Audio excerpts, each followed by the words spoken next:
マジかよ。だったら俺にも考えがあるっつうの。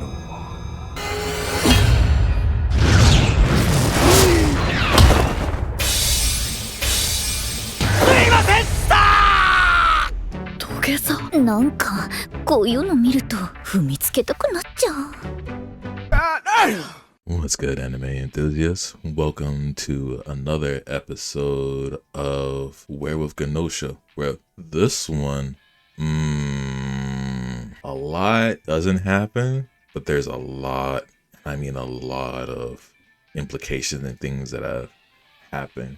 I think this is a good mix of anime storytelling while also giving the fans of the games something extremely awesome and scary to look at.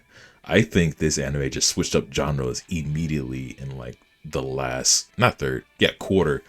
No, third. Yeah, third of the episode. But hey, the ending of this episode made me really excited for the next episode. So it had me hooked all the way. Unfortunately, there are some things that put me off, but I think at this point the storytelling can skip a few things in order to keep us going.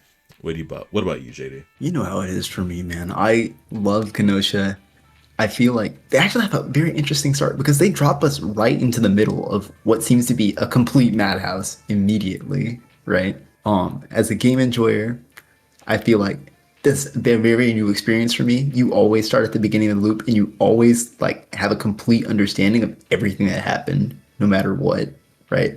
So as jarring as that was, I feel like it added like a perfect amount of like uncertainty to the scenario that really ramps up as you get further in. Just great episode. Yeah, and I think overall how this episode was storyboarded and structured, I think it gives credence to what happens in the middle of it and towards the end of how it's supposed to be structured. If we were supposed to feel this uncertain, if we were supposed to feel like this is all chaotic, this actually really plays well in the mentality and emotionally that it threads so well, which I think is beautiful in its own right. But still, that is, at this point, I just feel like I'm just personally nitpicking things about it.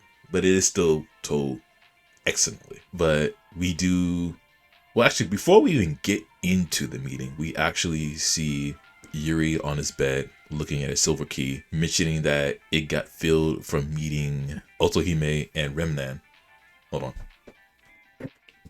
Quick, guys, this is gonna be cut out so I can say literally anything. Bro, I need everybody to go support my man Jonas on the Reddit. If you see this, type Jonas is the GOAT into the next Reddit thread you see on the Gnosia subreddit. I will be there too. I'll be doing that. Thank you so much. Fuck. Prayers messed me up. Home and Remnant, right? Yeah. Like meeting them? Yeah. The episode begins actually with Yuri being on his bed, looking at his silver key. And he mentions that it's being filled. He's doing some pretty good progress on it, but he mentions that he filled it from meeting Otohime and Remnan. Perfect, because who cares about Sean Ming, that last loot? Who cares about him? Big L to him. Deserve. Then we get into the actual meeting where it says day 3. Huh, that's weird. What about days 1 and 2? And Yuri actually goes through he does like a quick play-by-play on what happens on day 1 and 2. And this loop, we have a full crew, a whole 15. So on day 1, Comet gets put in a cold sleep. Then Stella gets assassinated that very same day at night. Day 2, Shigemichi gets put in a cold sleep. And then Jonas gets assassinated that night. Now we have to day 3. Now here's where my first gripe is. Because right now, at this point, if we're watching this episode and you're anime only and you're thinking about things, where are the roles? Why are we not getting a report from the engineer or the doctor? I want to know if Stella was human or Gnosia. I want to know if Jonas was a human or Gnosia.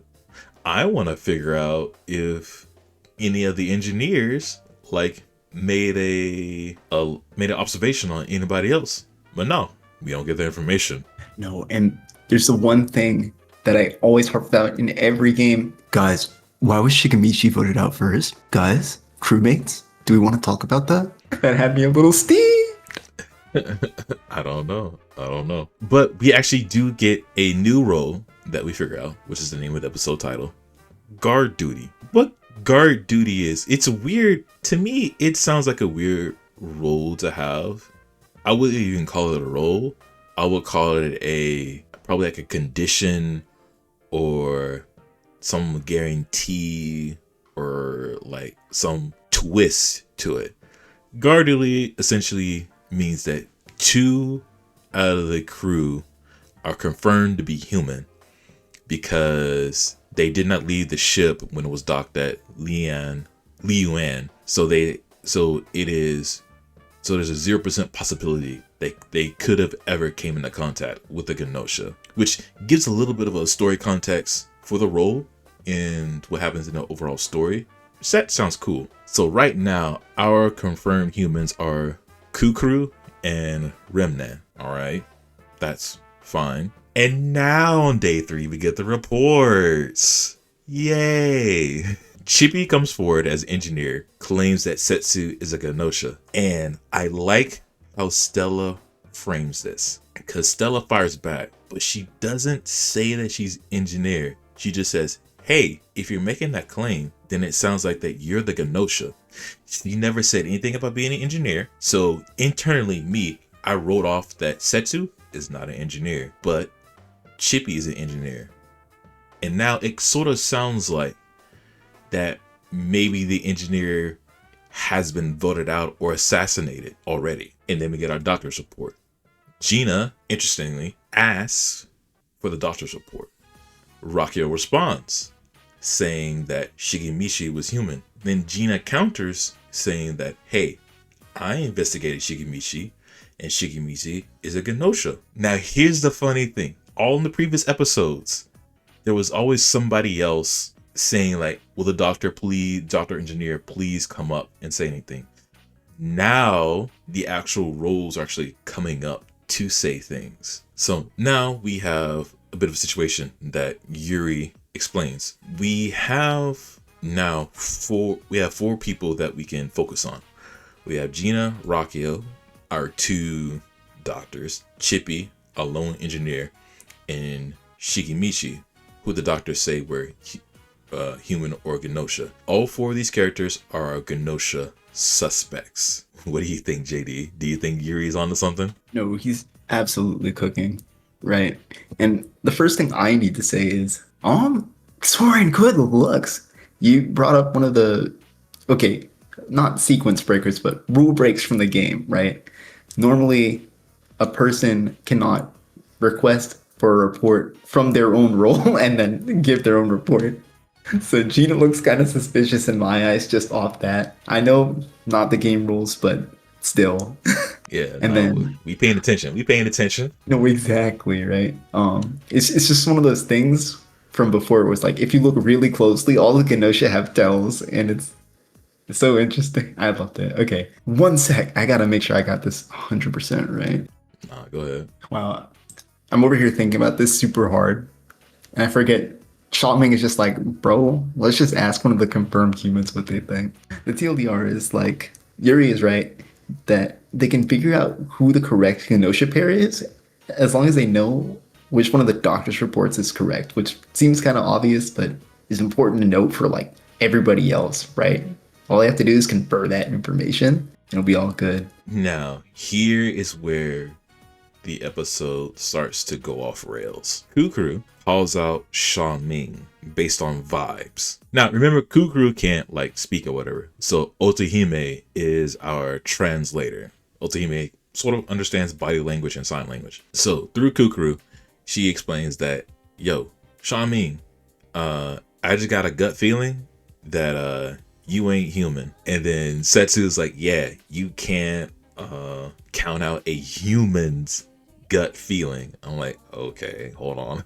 And then Sean Ming doesn't really defend himself. And then we see the sign, see the notifications like, hey, yo, Shamin, you're going to cold sleep. And he's got that dumbfound look on his face. And I'm like, and I'm sitting back in my chair like, yeah, put this guy in the cold sleep. Screw him. He hasn't changed since last loop.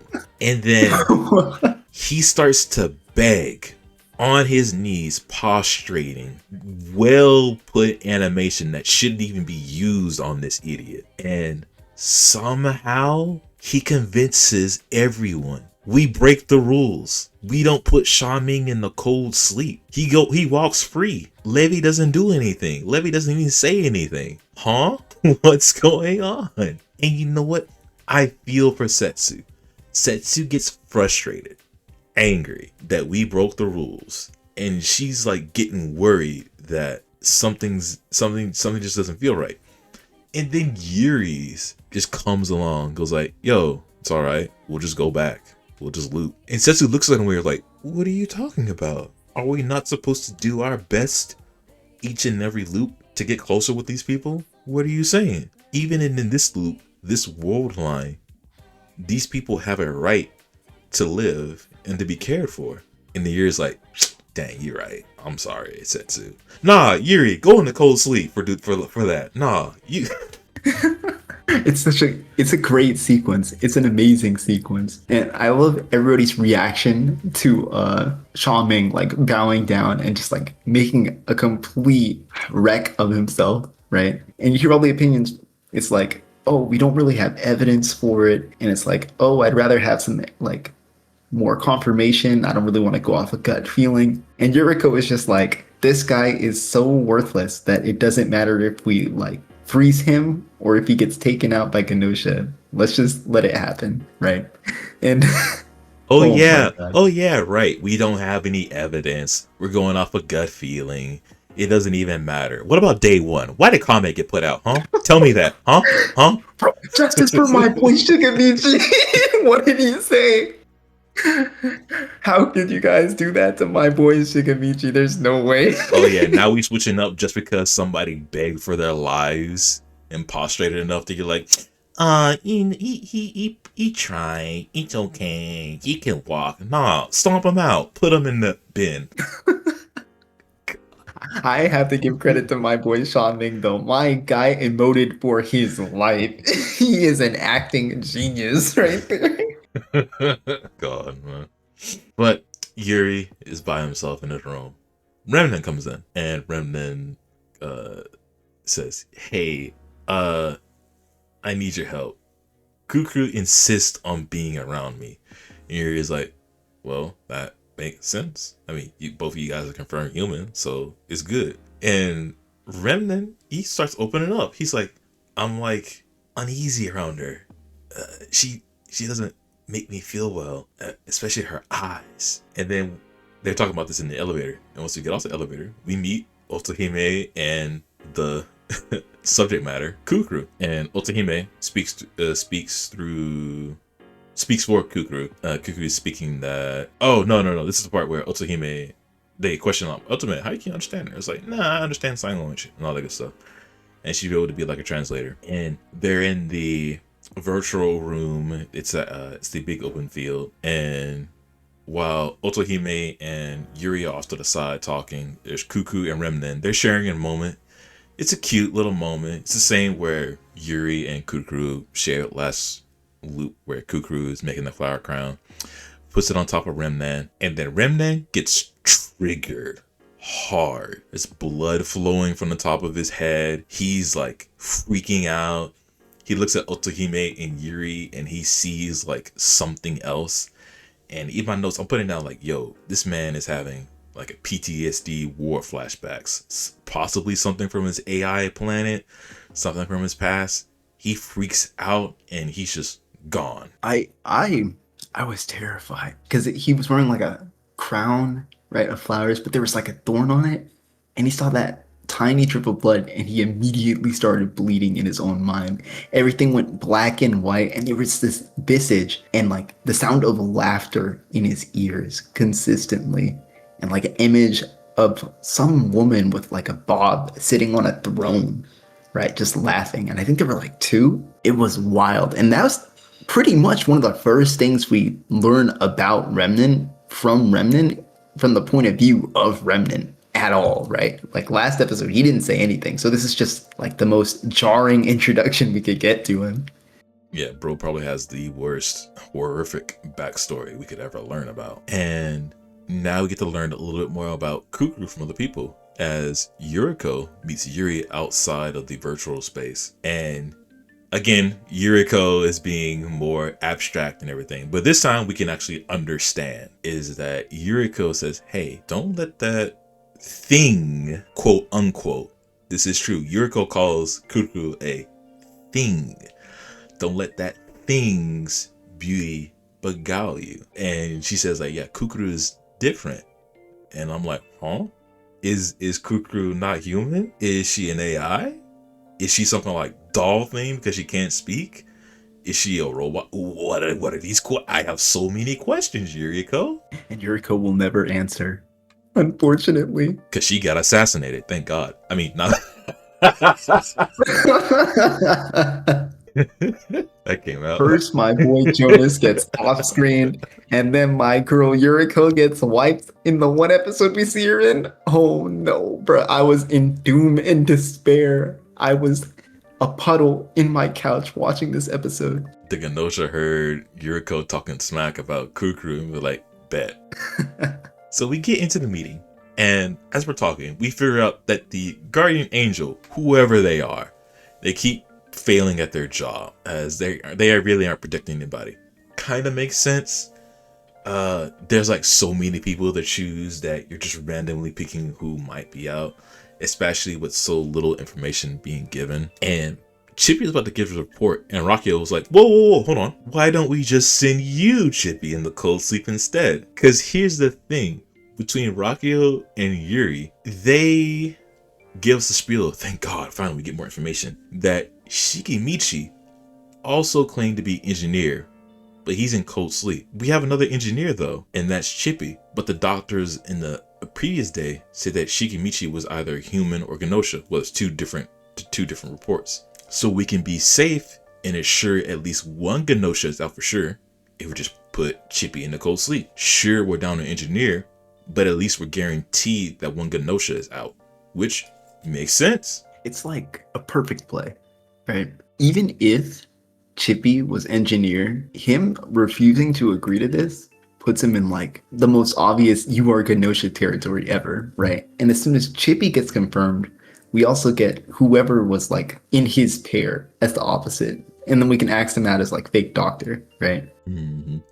And before we even continue any further, Yuri kind of lets this phrase slip. It's like, as he's talking, he says, this time. And a few people get like, huh? What are you talking about? And, you know, this is when Yuri says like this time, you know, he's talking about this loop. He's talking about looping. And while some of the other characters are like, what are you talking about? I think it was Shang Ming who like course corrects everyone back into the meeting. And Chippy sort of agrees, but he says like, hey, if we're going to do this, then you guys can't vote me out. I want the same special treatment that Shang Ming got. I threw up my hands and be like, see, this is why we don't break rules. This is why we don't break rules. This is why we should have put Shang Ming in the coffin already. By God, my poor man's. He lives one loop and then gets called out to the next. Oh no. Bro begs. Not one loop, one round. Oh no. He begs for his life, gets special treatment. If I was in that same crew, I'd be like, hey, I want the same treatment too. Nah, y'all give me a pass if you think you suspect me based on vibes. If you ain't got enough, everybody gets one. No, it couldn't be me, dog. I'm all with like getting Chippy out. And Shang Ming is just gonna have to hold that special treatment, dog. No bias or anything. Even though Chippy is like my least favorite. No offense. Alright. Well, if you can't handle that, then why don't we just take Kukru's suggestion and just send everybody in a cold sleep but herself and Remnan? Because they're already confirmed human. You want to know what? Everybody agreed. I mean, look. Why did everybody agree? Look. In any other scenario, there always has to be one person that says, That's the worst idea ever. Because there's no guarantee that we'll all wake up from cold sleep in the first place, right? It's the worst being. And you know what? It makes sense for Yuri and Setsu to say yes because they know, yeah, we're gonna go next anyway. But for everybody else whose lives are on the line for this, you just up and say yes? No. I'm not.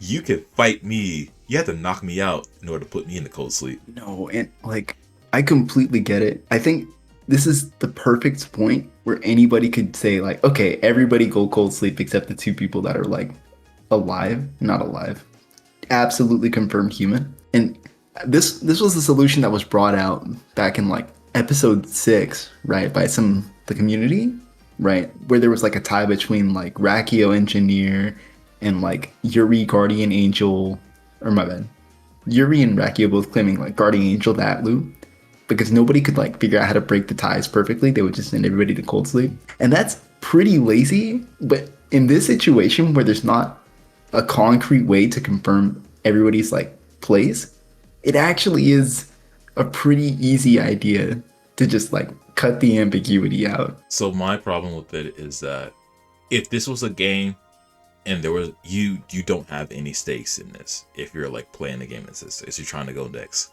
In Yuri and Setsu's case, there's also no stakes in it, right? You always have another time. But if this was like a real scenario and there's like this many people and we're still fighting for our lives, I don't think everyone or even half the people would agree with putting everybody in cold sleep. Even if there was a 50-50 chance of you surviving cold sleep, I would not take those odds, especially for two people such as Remnen and Kukru.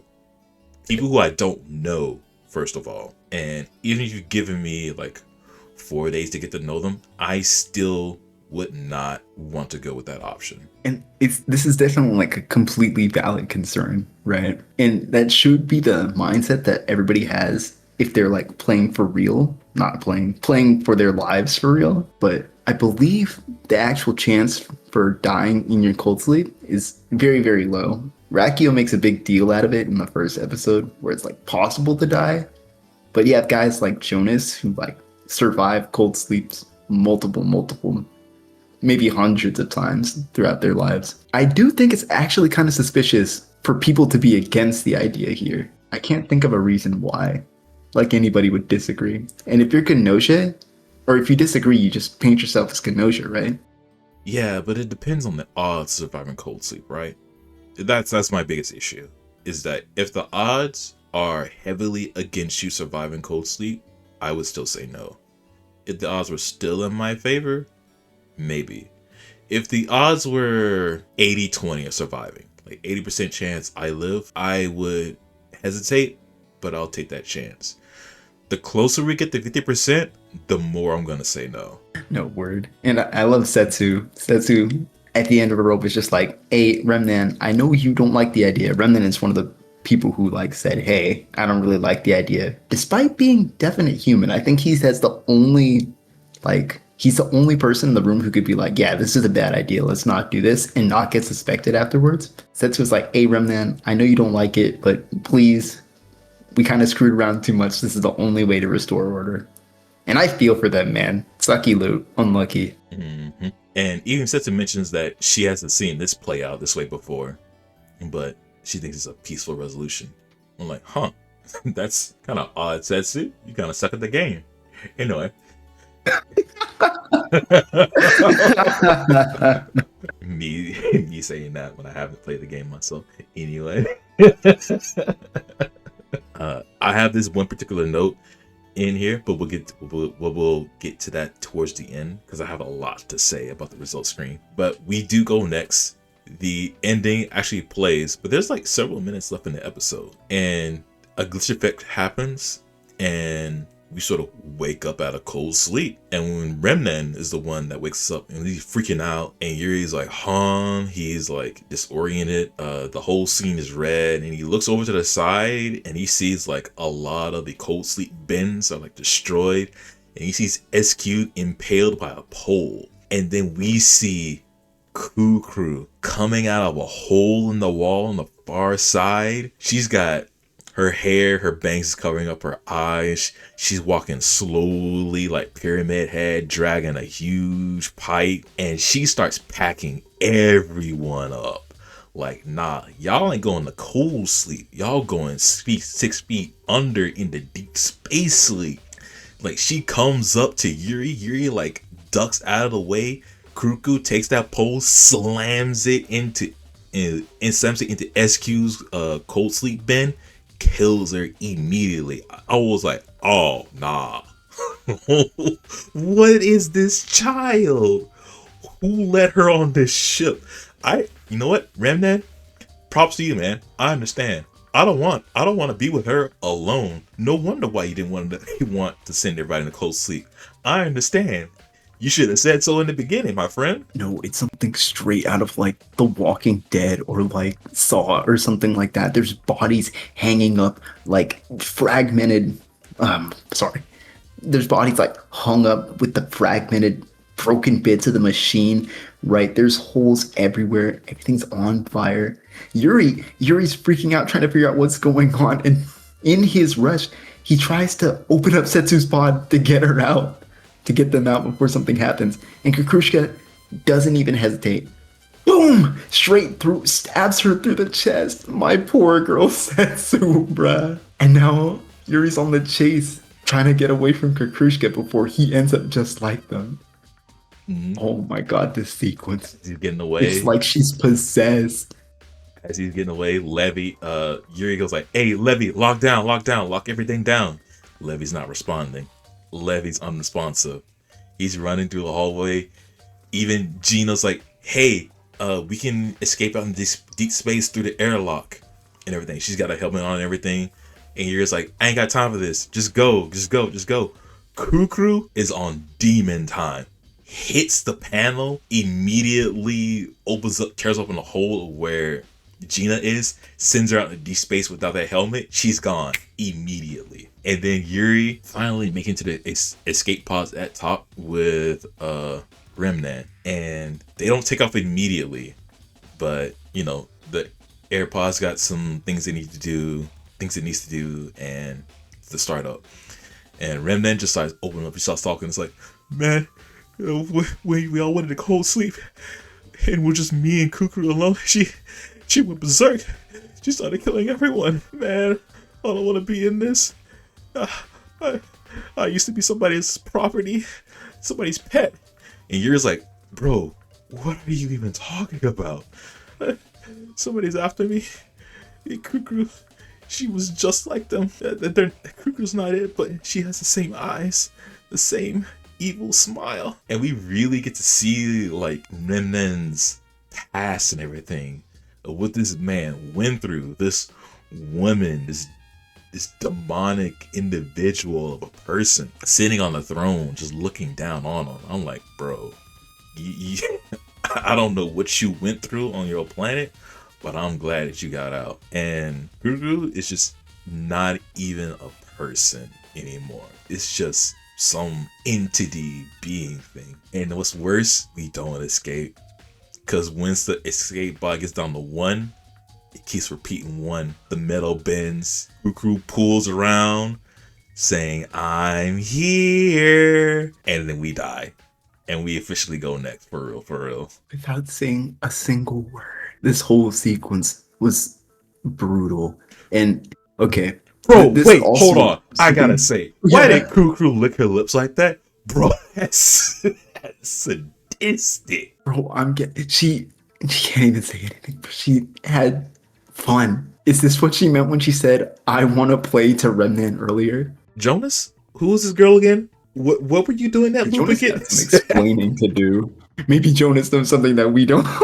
Jonas, I say, as a game player. That same episode, Jonas like, I just want to look upon your eyes before sleep takes my embrace. And then Kruger's looking at him. I just probably think that Kruger's like, I'm gonna kill you to sleep one day. You know that, old man. Kruger put into a new light for me. I understand. I hate to say it. Inhuman strength is just insane. Oh man. But you know what?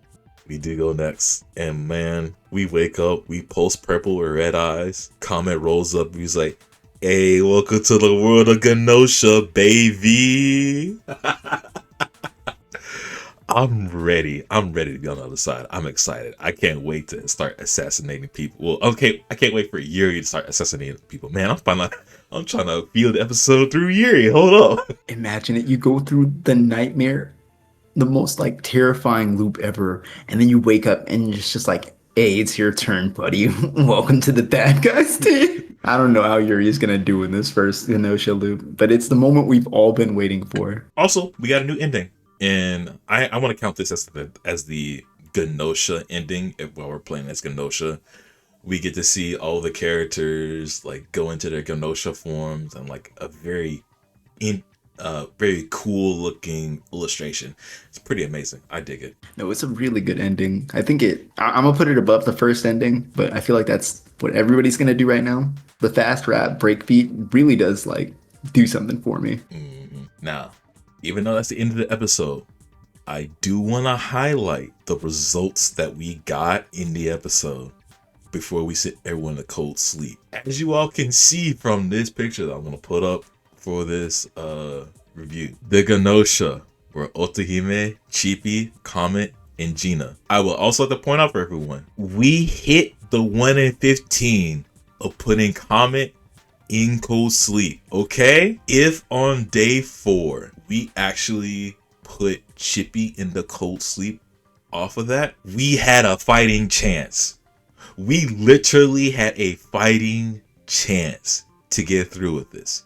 Yes, we lost Stella, our guardian angel, but man, we had so many people going against Gina and Otohime. Because remember, Gina was also one of the other 2 doctors going up against Rakio. And we all know Rakio's on a hot streak at this point. Rakio will pack up Gina in the cold sleep immediately. We're good to go. Now, tell me... Now, of course, Otohime is like the one outlier. But we would easily figure out Otohime because we still have Yuri. We still have Setsu as our big brains, even Rakio. And we have our 2 confirmed being Kukuru and Remnan. Our odds were heavily in our favor. We were good to go. But nah, we just had to send everybody in a cold sleep. Okay, this loop, it's interestingly constructed because, okay, and I said it before, bro, stop killing your engineers on day 1, bro. Let them get 1 report off. Don't cold sleep your engineers, right? And that's the only complaint I can have, right? Because human side doesn't have any insight machines at all, right? Yuri is kind of an insight machine, but he's going up against Gina, who's a crazy insight machine. Comet is an insight machine. Chippy is kind of sort of an insight machine. And Otome's got logic on lock, so it's like, it's a hard shell to crack, to be honest. And you know what? I really wish on day 2, we would have gotten the engineer reports from Chippy and Shigemichi. Shigemichi was cold sleep day 1. He didn't get a chance. Well, he was cold sleep, but on that same day, he would have given his report along with Chippy. No, on day 1. Wait, day 1? Yeah, he was asleep day 1. No, that was Comet. Wait, am I tripping? Yeah, day 1, Comet was put in a cold sleep and Stella got assassinated. Then Shigemichi was put in a cold sleep and then Jonas got assassinated. Oh, the day before. My bad, I'm tripping. In that case, yeah, these guys had it packed up. Lucky humans, lazy victory, bruh. They deserve the Kakrusha incident. I'm not gonna lie. You want to know what's also funny?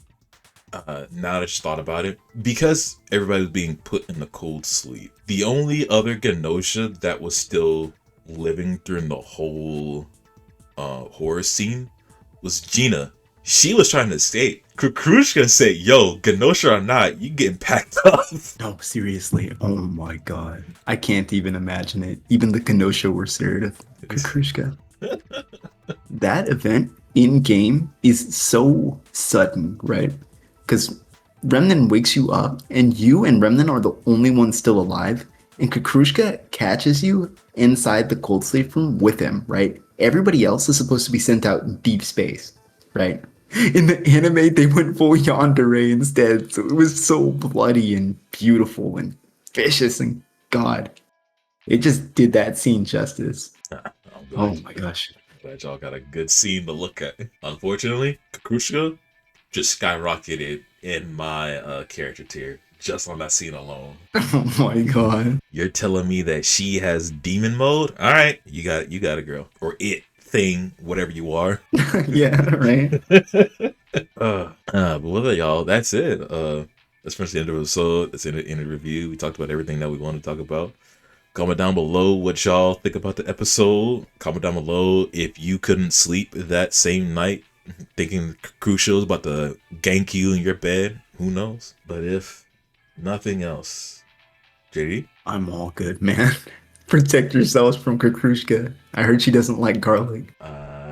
If nothing else, I hope y'all have a good day, night, evening, morning, wherever you are in the world. And I hope your day is just a little bit better than it already is. Sleep tight, or Kakrushka's gonna have a pipe next to your face. With that, we'll catch y'all in the next episode. Peace. Take care.